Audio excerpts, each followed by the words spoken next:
पानीपत के डॉक्टर देवेश को शामिल किया गया है। इस वक्त की बड़ी खबर हम आपको बता रहे हैं। डॉक्टर देवेश व्हाइट हाउस को सलाह और मशवरा देंगे एलियंस पर और यूएफओ पर। पानीपत के देवेश अपनी राय देंगे। तो देखिए, देश के लिए गर्व की बात है। पानीपत जिले के जाटव गांव के डॉक्टर देवेश नांदल को अमेरिका की शीर्ष वैज्ञानिक परिषद में शामिल किया गया है। ये परिषद सीधे व्हाइट हाउस, पेंटागन और एफबीआई को अपनी रिपोर्ट सौंपेगा। जी हाँ, डॉक्टर देवेश नंदा मेरे साथ जुड़ रहे हैं, भारतीय खगोल शास्त्री हैं। बहुत बहुत आपका स्वागत है। And it's very proud moment for all of us कि हमारा जो देश है वो गर्वान्वित महसूस कर रहा है, क्योंकि हमारे बहुत करीब पानीपत से जो हमारे वैज्ञानिक हैं उनको मौका मिल रहा है व्हाइट हाउस के लिए। बहुत बहुत स्वागत है। बताइए देवेश जी, कैसा महसूस कर रहे हैं आप? धन्यवाद जी आपका मुझे इसमें इंक्लूड करने के लिए। बहुत बहुत गर्व महसूस कर रहा हूँ जी। मैं अपने देश का नाम दुनिया के आगे लाने के लिए this is big honour for me. Yes, it's a dream come true जी। It's something I have hoped since to work on as a child, and I'm glad I get to do so now। तो बहुत बड़ी बात है जी मेरे लिए ये। और जो भी मैंने सीखा अपने करियर में आज तक, चाहे मैं इंडिया से शुरुआत करी है, मैंने अपनी पढ़ाई की, उसके बाद मैंने यूरोप में काफ़ी टाइम बिताया, अमेरिका में। तो जब जो भी मैंने सीखा, मैंने अपनी डिग्रियां हासिल करी, उनको मैं इस अपनी पूरी नॉलेज को मैं इस फील्ड में लगा दिल दिल से काम करना चाहता हूँ। और या I am very grateful. Thank you. Doctor Devesh, I know it's a long journey and a lot of effort. आपने बहुत मेहनत की होगी, क्योंकि भारत में रह के इस तरह के अचीवमेंट्स हासिल करना। और आपने थोड़ा मुझे अपने बचपन से शुरू करिए, ज़रा टेल मी अ स्टोरी कि किस तरह से आपने पढ़ाई की, कितना स्ट्रगल करना पड़ा आपको इस अचीवमेंट के लिए। जी बिल्कुल। जी मैं पैदा हिसार में हुआ था। मेरे मेरे पापा डॉक्टर सुमेर सिंह नांदल, मेरी मम्मी डॉक्टर शकुंतला नांदल के। मेरी मम्मी प्रोफेसर थी सोशियोलॉजी में, अब रिटायर हो चुकी हैं। मेरे पापा डिप्टी डायरेक्टर थे स्पोर्ट्स में। तो पैदा हुआ जी, मैंने पैदा छोटी सी उम्र थी, 3-4 साल 5 साल से मैं जूडो खेलता था, मेरे पापा सिखाते थे। तो बहुत अच्छी फैमिली में बहुत अच्छा मेरा अपब्रिंगिंग रही। उसी के साथ साथ मैं पढ़ाई भी करता था। मुझे फिजिक्स में बचपन से इंटरेस्ट था। छोटी सी उम्र में मैं गांव में जाता था, अपने नाना के, अपने दादा के गांव में, या अपने जाटल गांव में आता था, सिवानी जाता था। रात को बाहर सोते थे हम। आपको पता है उस टाइम गर्मियों में लाइट भी नहीं होती थी। राइट। तो बाहर जब सोते थे दादा के साथ, तो ऊपर ना कोई म्यूजिक ना कुछ, ऊपर आंख खोल के आसमान में जब इंसान देखता है, तो चाहे आप कोई हो, चाहे आप कहीं से आए हो, आपका your eyes are filled with wonder. आपका बिल्कुल चौंधिया जाते हैं कि भाई ऊपर क्या हो रहा है। ये जो भी यहाँ पे आसपास मेरे चल रहा है, ब्रह्मांड तो इससे बहुत बड़ा है। तो ये छोटा सा रोमांटिक आइडिया कह लीजिए जी, जिसने मुझे शुरू से उत्साहित रखा। तो मैंने ऐसे ये अपने दिल में इस बात को रखी। इंडिया में मैंने 12वीं तक ये अपनी अपनी एजुकेशन हासिल करी। मैं स्कूल में डिग्री करी। उसके बाद मैं यूके में इंजीनियरिंग में मैंने अपनी बैचलर्स करी। सो इलेक्ट्रॉनिक इंजीनियरिंग में अपना मैंने करियर शुरू किया, जिसमें मैंने काफ़ी सारे डिसिप्लिन पढ़े। लेकिन उसके बाद मैंने कुछ साल काम भी किया, इंडस्ट्री में मैंने काम किया, रिसर्च करी ऑन इंजीनियरिंग। सो कई तरह की जॉब थी, लेकिन मन में जो बचपन की वो जो बातें थी कि भाई तू तो सितारों पे ध्यान रखता था। अब इंजीनियरिंग बहुत अच्छी बात है, सभी करते हैं, लेकिन मुझे जो मेरा खुद का जो पैशन था वो मैं नहीं कर रहा। तो उसके बाद मैंने अपने माँ बाप से बात करी। और मेरी किस्मत है जी कि मेरे माँ बाप ने समझा इस बात को कि भाई बेटा जो करना चाहता है उस पर हमें इसको इसको सपोर्ट दें। और उन्होंने सिर्फ अपने दिल से सपोर्ट नहीं दी, उन्होंने मुझे पढ़ाया, लिखाया, बड़ा किया। और उसके बाद उन्होंने कहा कि बेटा नहीं, जो तुम करना चाहते हो वही करो। और उनकी फिर आशीर्वाद से जी, मेरे चाचा के आशीर्वाद से, मुझे याद है बड़ा टेढ़ा समय था जब मैं इंडिया में था, आया था। जी। उसके बाद उनका देहांत हुआ था। उनके कैंसर थी, उनको मैं रोज रोहतक लेके जाता था आखिरी के 2 महीनों में। तो उन्होंने सिर पे हाथ रख के कहा था कि बेटा जो भी करना चाहते हो वो करो, तुम्हें कोई नहीं रोकेगा, मेरा आशीर्वाद तुम्हारे साथ है। तो वो बात याद रख के जी मैंने केटीएच स्टॉकहोम में अपनी आगे की पढ़ाई के लिए अप्लाई किया, मास्टर्स के लिए अप्लाई किया। तो वो मेरी मास्टर्स थी इलेक्ट्रोफिजिक्स में। तो आप समझिए कि जिसने इंजीनियरिंग में बैकग्राउंड में किया है, उसको मैथमेटिक्स और फिजिक्स इतना नहीं सिखाया जाता। हालांकि बचपन से शौक है, लेकिन यूनिवर्सिटी एजुकेशन नहीं थी, तो मुझे वो करनी पड़ी जी। साथ में बहुत मुश्किल से पढ़ाई थी। और बच्चों के अलावा मुझे दो दुगना तिगुना समय लगाना पड़ता था, क्योंकि मेरे पास वो बेस नहीं था फिजिक्स का और मैथ का जो जो चाहिए होता है बैचलर की डिग्री से। तो उसके लिए मैंने स्टॉकहोम में काम किया। मेरा जो टॉपिक था वो इलेक्ट्रोफिजिक्स था जी। तो मुझे उन्होंने मौका दिया कि हाँ आप इंजीनियरिंग पढ़े, बहुत अच्छी बात है, लेकिन हम आपको फिजिक्स भी पढ़ना के ऑप्शन देंगे, जिसके लिए वही मैं करना चाहता था। तो उससे मुझे टच में आया जी। मैंने जी। ETH ज्यूरिख, आपने नाम सुना होगा, दुनिया की टॉप 5 यूनिवर्सिटीज में आती है जी। राइट। उधर मुझे जाके अपनी मास्टर थीसिस पे काम करने का मौका मिला। तो वहां भी आप याद रखिए, मैं पढ़ना शुरू से सितारों को चाहता था। सबसे पहले इंजीनियरिंग में था, फिर मैं आधे रास्ते आ गया था। मेरा आधा रास्ता क्या था कि मैं पार्टिकल फिजिक्स पे काम कर रहा था। तो सर्न में जब मैंने ETH ज्यूरिख में था, मेरा प्रोजेक्ट था वो सर्न, आपने नाम सुना होगा, स्विट्जरलैंड में, जहाँ दुनिया का सबसे बड़ा पार्टिकल एक्सेलरेटर है। सबसे बड़ा साइंस का एक्सपेरिमेंट जो है वो सर्न में है।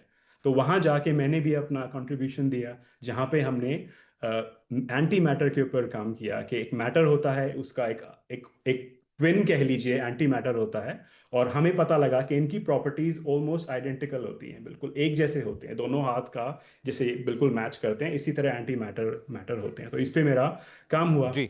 और जैसे मेरी डिग्री पूरी हुई। हाँ जी। डॉक्टर देवेश, अब हाँ जी। यूएफओज और एलियन को लेकर बहुत सारी स्टोरीज हैं। फ्यू पीपल हाँ जी। Believe it, few don't.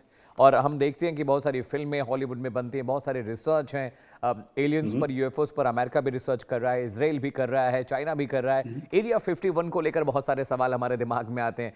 ये स्टोरीज हैं कि एरिया 51 में अमेरिका एलियंस को वहाँ पर रखा हुआ है, एलियन शिप्स पर वहाँ पर रिसर्च होती हैं, वहाँ पर एलियंस रखे गए। ये वाकई में मैं आपसे समझना चाहता हूं कि एलियन यूएफओ सच में है, being a scientist, how do you see it? Hmm. जी, हाउ, दो आंसर दे सकता हूँ। एक आपको मैं अपना पर्सनल आंसर दूंगा, एक जो है साइंस का आंसर देता हूँ। हाँ। पर्सनल आंसर ये है जी कि ब्रह्मांड इतना बड़ा है कि हमारे आकाशगंगा मिल्की वे में इतने सारे तारे हैं, और हम अभी पता लग रहा है, हमें पता लग रहा है रिसर्च से कि ऑलमोस्ट हर तारे के आसपास बहुत सारे उसके ग्रह भी हैं। तो हर तारे के पास कई ग्रहों से सराउंडेड है। इसको अगर आप मल्टीप्लाई बहुत बड़े नंबर से करो, इतने ब्रह्मांड में तारे हैं। तो लाइफ अगर सिर्फ जीवन धरती पे ही है तो ये बड़ा बोरिंग सा आंसर हुआ है ना जी। अगर राइट। पूरे ब्रह्मांड में इतने चांसेस हैं, राइट। धरती पे ही क्यों ऐसा है? ये मेरा पर्सनल आंसर है जी, आप समझिए, एक इंसान का आंसर है। साइंटिफिक आंसर जो आपको चाहिए वो ये है कि अब तक हमारे पास कोई एविडेंस ऐसी नहीं है जी आगे। यही तो US गवर्नमेंट का अब जो बहुत बड़ा काम है, जो ट्रम्प लेड गवर्नमेंट है, कि पहली बार वो एक्चुअली डेटा को डिस्क्लोज कर रहे हैं। तो आपको जो जवाब चाहिए उसी के पीछे हम लगे हुए हैं कि हमें पहले डेटा दीजिए, उसके बाद हम डेटा को देख के पब्लिक को बताएंगे भाई ये क्या हो रहा है। बिना डेटा के हम स्पेकुलेशन नहीं कर सकते, चाहे वो आप एरिया 51 या कुछ कह लीजिए। कोई हमारे पास ऐसा प्रूफ नहीं है जी जिसको हम देख के कह सकें। लेकिन इसका मतलब ये नहीं है कि कुछ अजीब नहीं हो रहा है। ये US गवर्नमेंट की ऑफिशियल स्टेटमेंट है, आपने देखा होगा war.gov जो उनकी वेबसाइट है, पीट हेग्सेट जो लेड कर रहे हैं। गवर्नमेंट तक ये कहती है कि देर आर सम, कुछ ऐसी चीजें हैं जिनको हम एक्सप्लेन नहीं कर सकते नॉर्मली। और यही हमारा पर्पस है जी। UAP काउंसिल, जो प्रोफेसर आवी लोब, सबसे दुनिया के शायद बड़े फोरमोस्ट साइंटिस्ट होंगे, उनके पास हजारों से ऊपर रिसर्च पेपर हैं, उनका राइट। यही आइडिया है कि अब US गवर्नमेंट हमें लोगों को अप्रोच कर रही है, स्पेशली साइंस को, साइंटिस्ट को अप्रोच कर रही है कि आप हमें, हम आपको डेटा देंगे और आप हमें बताएं कि आपको ये क्या दिखता है।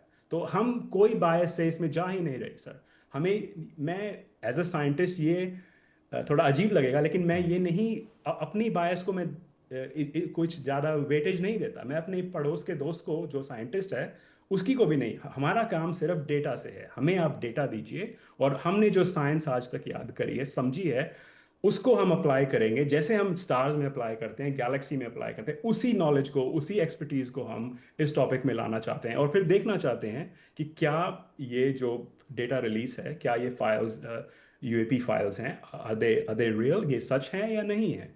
और सो दैट्स द, ये मेरा आंसर है doctor ji. Devesh, we all know कि बहुत सारे सोलर सिस्टम हैं, इतनी सारी मिल्की वेज हैं, अरबों करोड़ों तारे हैं। तो जैसे एक सोलर सिस्टम का पार्ट पृथ्वी है, अर्थ है, वैसे बहुत सारे सोलर सिस्टम है, वहाँ पर भी पानी, हाइड्रोजन और भी जीवन होने की संभावनाएं हो सकती हैं। That I understand. एरिया 51 को लेकर इतनी सारी स्टोरीज हैं। I really want to know कि एरिया 51 में सच में क्या एलियंस कभी आए थे अमेरिकन ज़मीन पर? क्या वहाँ पर एलियन शिप्स हैं? क्या इससे जुड़े रिसर्च हो रहे हैं? जी, एरिया 51 आपको मैं अगेन पर्सनली बात बता सकता हूँ, और ऑफिशियल है। मुझे ऐसा, मैंने विजिट किया है एरिया 51 का आसपास एरिया जो पब्लिकली अलाउड लैंड है, वहां राइट। पे ऐसा कुछ मुझे नहीं। It government like our Indian government, right? अगर मैं हिसार में रहता था, हिसार के पास कैंट है, हिसार कैंट है, उसमें क्या मैं जा सकता हूँ? आप बताएं, एक सिविलियन होके नहीं जा सकता ना। तो आई थिंक इट्स इस तरह का ही कुछ है। मैं अभी भी भारतीय हूँ, तो आप समझिए कि मेरे पास क्लियरेंस नहीं है इस इंफॉर्मेशन की, राइट?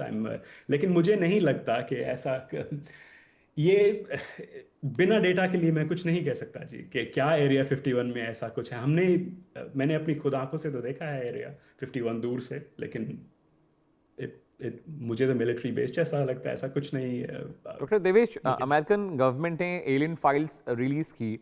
उसमें हम्म, बहुत सारे ऑडियोज, बहुत सारे पिक्चर्स, बहुत सारे हम्म, फ्लैशेस हैं। उसमें इस बात का हम्म, भी जिक्र है कि गोल तस्तरी, कुछ गोल सा एक फ्लाइंग ऑब्जेक्ट दिखा है आर्मी पर्सनल्स को, एयरफोर्स के जो पायलट्स हैं। बहुत सारे हम्म। ऑडियोज के बारे में उसमें जिक्र है। वो फाइल्स क्या हैं डॉक्टर देवेश? उसमें क्या है ऐसा कि उसको तो नाम एलियन फाइल दे दिया गया, अगर एलियन एग्जिस्ट नहीं करते हैं तो? हाँ, जी बिल्कुल, आपने सही सवाल पूछा। तो एब्सोल्युटली आप सही कह रहे हैं कि उन फाइलों में पब्लिक एक्चुअली इवन पुराने जो इनके प्रेसिडेंट थे उनका भी जिक्र है उन फाइल में, उनके कॉरस्पॉन्डेंस तक दिए हैं जो कि पब्लिकली रिलीज करे गए हैं। अब आप समझिए, लेकिन उससे ज़्यादा फिलहाल जो फाइल्स में डेटा है वो सिर्फ कॉरस्पॉन्डेंस है लोगों के बीच में। आप कहते हैं ना, दूसरे या तीसरे या चौथे आदमी ने बात सुनी, एसेंशली वो ये चीज़ है। तो एक्चुअल डेटा उसमें ऐसा नहीं है, चाहे वो तस्करी की बात है।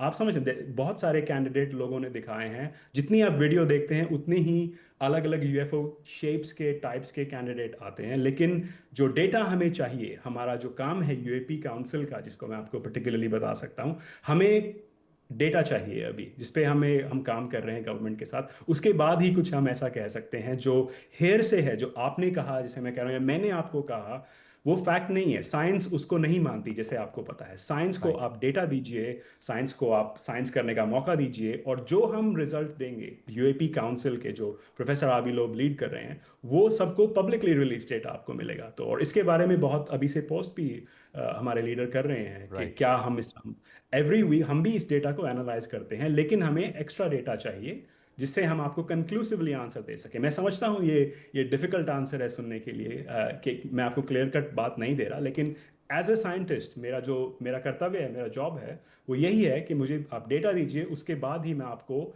एक सर्टेनिटी से बता सकता हूँ कि भाई मैं इतने परसेंट सर्टेन हूँ ये चीज़ ये है, और इतने परसेंट नहीं हूँ। फिलहाल अभी उस पर हम काम करेंगे। काउंसिल सिर्फ 2-3 वीक्स पहले ही बना है, तो अभी जी। हमारी शुरुआत हो रही है, और हमारी यही है कि गवर्नमेंट, यूएस गवर्नमेंट ने प्रोफेसर आबी लोग के नेतृत्व के नीचे हम सारे काम करेंगे, और आपको शायद 6 महीने में, 1 साल में और जी अच्छा आंसर दे पाऊंगा मैं इसके बारे में। Dr. Devesh, we are so proud and we are so happy and wish you good luck and a lot of success. Thank you so much for joining us on the show. We are